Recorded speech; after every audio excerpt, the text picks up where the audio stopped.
In the last few days, we have been hearing a lot about the ISRO Devas controversy. Today in the morning, Telecom Minister Kapil Sibal came out and he mentioned something about a probe that's being instituted.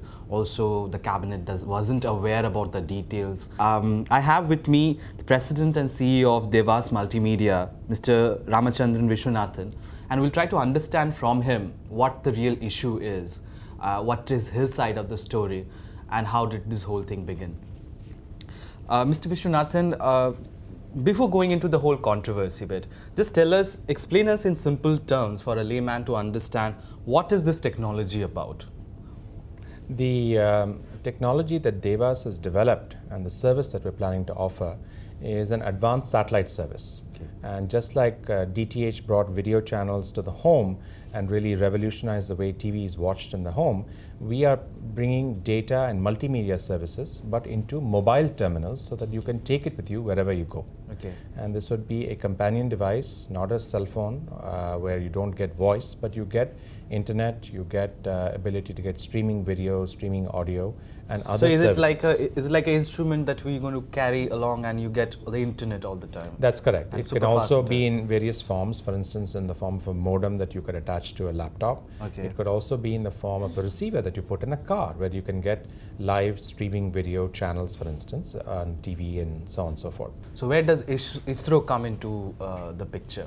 Antrix is actually the commercial arm of ISRO, and is a Government of India company. And we entered into a commercial transponder lease agreement with them to lease a satellite capacity so that we can provide this service via the satellite nationwide. Okay. So it is that satellite platform that we're using in order to provide the service.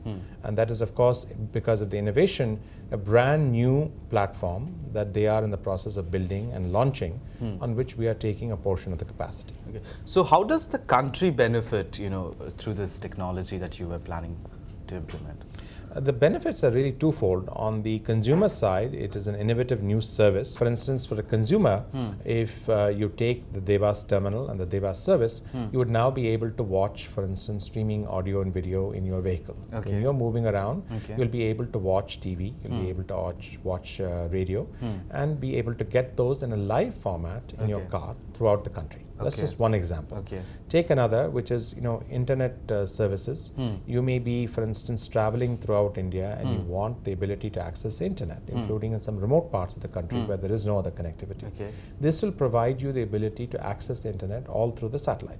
Okay. And this is the innovation that we have created. And it's going to be faster than what we have now, the plugins and the stuff? Well, it is going to be more universal in terms of what we have now, because there are large portions of the country which don't have connectivity. Okay. So you take Northeast, you take other parts of the country, you can't get a connection. It's not possible to have any form of internet. So with this, because the satellite covers the whole country, however remote you may be, whichever part of the country may be, you will be able to get the service. And that is a major step forward, particularly in meeting the basic connectivity needs of the nation, which is very essential. Okay. So you enter into an agreement with Antrix. Correct. And what led to the agreement? I mean, one of the major criticism is, which CAG report as well as mentions, is that there wasn't any competition. There wasn't any. I mean, was it like was it like other usual government tenders in which they decide that okay, we have 2 satellites which we need to give, and then they have a tender, or just break it down and tell us what. Well, before I talk specifically about how we went through the process, I think it's important to note how the Department of Space and the Antrix organization deals with satellite leases. Okay. So DTH service providers, all of the major operators like Tata Sky and Z and Sun and so many others, lease transponder capacity in order to provide the DTH services which you probably receive at home. So they go about leasing transponders, whether it be from ISRO Antrix or perhaps from a third party. Okay. There are other operators, and they can then provide the service. Okay. So in 2003, when we approached ISRO, we were not the first. As a matter of fact, there were, I understand, 2 other very large industrial corporations which had already explored such services with ISRO and Antrix. For whatever reasons, I'm not quite clear, I don't think they move forward with such projects. Okay. In 2003, when we approached them because we had some very specific technologies that we had developed in similar such systems in other parts of the world, including in the US. And it is with that technological know-how and edge that we approached ISRO and said it would be a project that can be undertaken where we would essentially take care of the entire ground system, terminal development, and other technologies that we bring into the picture, and we would be leasing capacity from you. And at that juncture, they were anyway considering a set of new satellites in this band because they keep replacing them as they run through their life. And so it became, over the course of 2003 to 5, a detailed set of discussions and negotiations culminating in the agreement in 2005 for leasing a portion of the capacity on these two satellites. Okay. But I understand what you're saying, but how do you sort of counter the argument that there wasn't any competition, there wasn't any bids, there wasn't the government usual tenders which is expected from a government body? Well, I think it's for the department to really clarify that, but as I understand it, they operate under the SATCOM policy. Okay. And the SATCOM policy has a defined procedure on a single window basis of availing of the transponder capacity that Antrix and ISRO have. It is the same process, by the way, that the DTH operators went through. It's the same process that Devas went through as well. There was no difference, which is that you approach them and look at the available capacity and then lease them on commercial terms. And in this case, the commercial terms were negotiated. And then, as I had explained, this is actually at levels which are rates higher than what were afforded to other players. So by no means did we get a discounted rate, or I think as what has been termed a sweetheart deal. In contrast, we ended up paying a premium for it. But how do you then sort of counter, you spoke about the sweetheart deal, and then that's exactly what Kapil Sibal in the morning they mentioned. Some 1,000 crores, you got 70 MEZ of S-band spectrum. So, but the CAG seems to suggest that the cost should otherwise have been much more higher, and you got it at just 1,000 crores. Well, I'm not sure that the CAG has come to any conclusions. As I understand it, they've just gotten to the preliminary stages of the inquiry. And we, as I've already mentioned, would be most happy to cooperate and provide whatever information is required on the government reviews and inquiries. But the important thing to note is that I think it is inappropriate to compare satellite bandwidth to terrestrial mobile spectrum auctions which have taken place recently in the country. These two are very different spheres of activity and are governed by different policies. In the first instance, satellites are governed by the SATCOM policy of the government, and the mobile operators and the spectrum auctions are covered by the mobile telecom policies. And so these two can't be compared. They're apples and oranges. So the bandwidth utilization, for instance, of Devas, which is 70 megahertz, is something which, if you compare it to DTH operators, it is between 250 to 500 megahertz.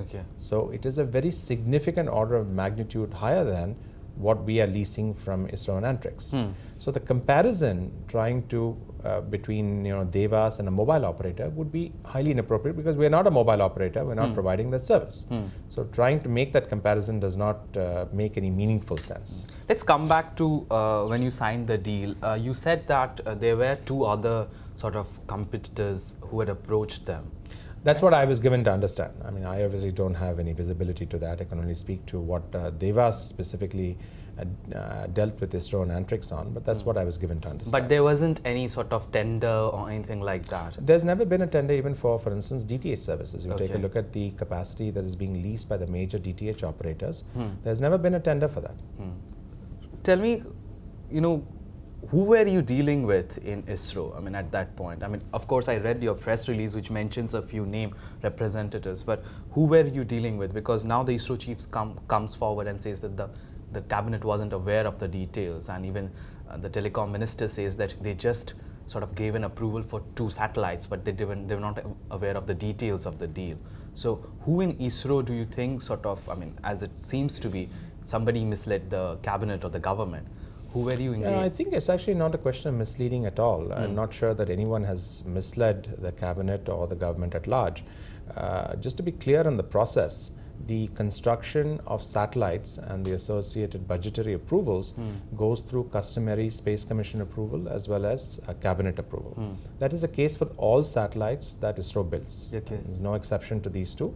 And these 2 satellites also, as I think ISRO has already clarified in yesterday's statement, has gone through the requisite both Space Commission and cabinet approvals. The transponder leases occur at the Antrix level because it is a commercial transaction with a private party. And that is something that always is approved within the Antrix and ISRO system. So cabinet does not play any role in Cabinet has never had a review of a satellite transponder lease in any other case as well. This is no exception. So I don't believe that there has been a lack of information flow, but I think what has happened is a lack of appreciation of what the SATCOM policy is and what the SATCOM procedures are. And these, as I said, are distinct from the telecom policy. So what happens within SATCOM, which is, DTH players, VSAT players and other players, are on a level playing field with respect to the rules and regulations within that policy framework. The telecom side is very different. These are very different arenas of activity. Now the government says that it wants to scrap the deal. I mean, July last year, various government ministries as well as agencies have sort of recommended that the deal must be cancelled. But then you had 3 meetings with the Antrix people, your company. What transpired in those? It's not just 3 meetings. We've been actually having regular reviews and meetings with both ISRO and Antrix at the highest levels, including with the chairman of ISRO, over the course of the last several years. Because this is a project which requires regular reviews of where the status of the project is and how it's moving forward on all fronts. And so this is part of the institutionalized process. It's not just 3 meetings. But more specifically, since when we became aware of concerns and the, I think, Law Ministry opinion which we heard about indirectly in press reports in July of last year, we ensured that we took active measures to brief ISRO as well as Antrix as well as Space Commission members to ensure that they have all the adequate information regarding the company, and if there were any questions, we'd be most happy to cooperate and provide the information. During the course of the discussions, which have been lasting now from July of last year all the way through to now, the concerns have never been expressed. And so it came as a surprise to us when I think ISRO and Antrix a few days ago at a press conference rather prematurely and unilaterally talked about a cancellation. This is the first we had heard of it. And this is despite a regular dialogue that has been ongoing on the contract, on the operationalization of the satellite, and including on the launch of the satellite. But can ISRO or the Space Commission unilaterally cancel the deal? Well, I'm not, cannot be a judge of that. I'm not quite sure what they can and cannot do. But the agreement that you entered. But the agreement is a legally binding agreement, and one which clearly Antrix, ISRO and Department of Space, as part of the Government of India, have to honor. And so the question of trying to sort of unilaterally cancel really does not arise, especially when the satellite has been built. It is now sitting there ready to be launched. So the question which would arise is, why has 5 years transpired?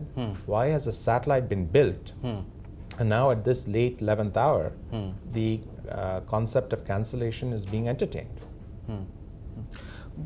Do you think that the government is sort of backtracking because of the problems that it's facing on the other spectrum front?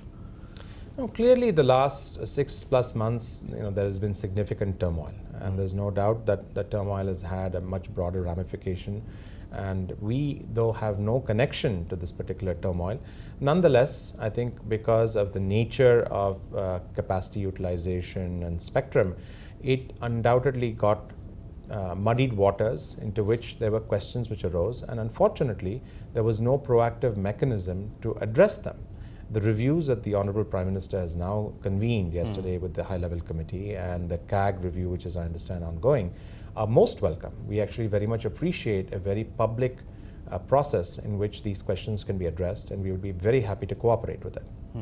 The process that I understand ISRO undertook was not at all visible to us. The fact that they undertook a review and we are a party to the contract, they never even briefed us. You're not even aware of it? We're not even aware of it. We came to be aware of it for the first time officially during the press conference. So that is the sort of thing which starts becoming problematic. And so I think if there's an open and transparent process, it is absolutely appropriate to undertake a review. In case your deal is cancelled, how much loss do you think it's going to be for the company? I think it's premature to address it simply because, number one, we haven't received any cancellation notice from either Antrix or ISRO or any other Government of India agency. But with number of ministries all recommending sort of, or commissions as well as Space Commission, sort of recommending a cancellation of the deal, I mean, how sort of optimistic are you? I'm actually quite optimistic because this is a binding contract and the satellite has been built and these services are vitally needed by the nation, and specifically the technology to provide the services rests with Devas.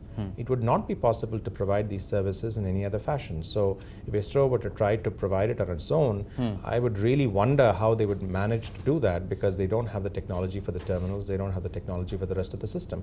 That is what we have invested, that is what we have developed, that is what we have brought to the table all along.